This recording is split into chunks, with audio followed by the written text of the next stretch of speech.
Hello everyone, it's your boy rickodebest, and in this video I'll be showing you guys how to install SIM card inside your Samsung Galaxy S8. So in order to do that, you want to turn the device off and you want to use your SIM tool and insert it up top here in the little hole to your left. So there it is. This is the SIM tray for your Samsung Galaxy S8, and you want to get your nano SIM and just line it up with the small one right here.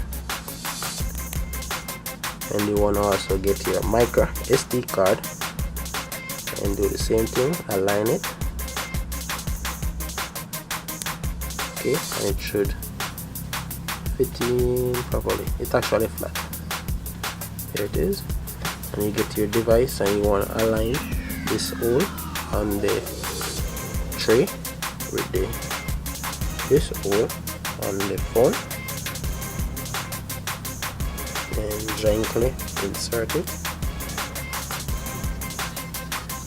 And there it is. You might need to apply a little force at the last part because of the seal around it to prevent water from going inside the device.